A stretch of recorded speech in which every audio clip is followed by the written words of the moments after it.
मी पंजाब तक हवामान अभ्यासक मुक्काम पोस्ट गोगोळी धामणगाव तालुका शिरूर जिल्हा परभणी. मी आहे माझ्या गावाच्या लेंडी नदीवर आहे आणि या ठिकाणी कालच सांगितलं होतं की आमच्या लेंडी नदीला पूर येणार आहे म्हणून हा अंदाज सगळ्यांना लक्षात येतात. पण राज्यात आज आहे 2 तारीख, तर 2 सप्टेंबरपासून राज्यात आणखी उद्याचे दिवस 3 तारखेपर्यंत राज्यात आणखीन असाच पावसाचा जोर राहणार आहे म्हणून हा अंदाज लक्षात येतात. पण सर्वांना सांगू इच्छितो की माझं सर्व शेतकऱ्याला प्रथम एक विनंती, त्या सर्व शेतकऱ्याला सांगू इच्छितो की शेतकऱ्यांनो तुम्ही काय करा, म्हणजे तुम्ही शेतकऱ्याच्या शेतातून पाणी गेलं, पिकातून पाणी गेलं, शेतकऱ्याच्या घरात घुसलं, त्याच्यानंतर काही जणांच्या पिकं वाहून गेले, तर तुम्ही काय करा, आज तुम्ही विमा कंपनीचा क्लेम करून घ्या आणि क्लेम केल्याच्या नंतर मग काय होईल, तुम्हाला विमा परत भेटू शकतो.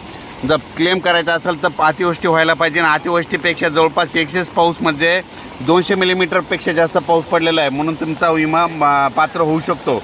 म्हणून माझी सगळ्यांना विनंती आहे की तुम्ही आजच्या आज काय करा, आज आणि उद्याच्या दिवसात तुम्ही विम्याची क्लेम करून घ्या.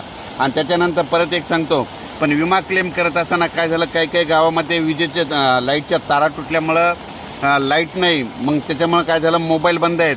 तर माझी एक शासनाला एक विनंती राहील की आणखीन 1-2 दिवस थोडी डेट वेळ द्यावं आणि सगळ्यांची क्लेम करून घ्यावं आणि झालेल्या शेतकऱ्याचं मात्र आतोनात नुकसान भरून द्यावे.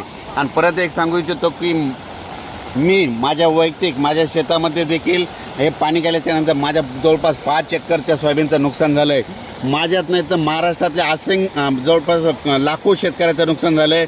माझी एक विनंती आहे की आम्हाला नुकसानीचा आमच्या सर्व शेतकऱ्यांना नुकसान भरपाई मिळून देण्यात यावी.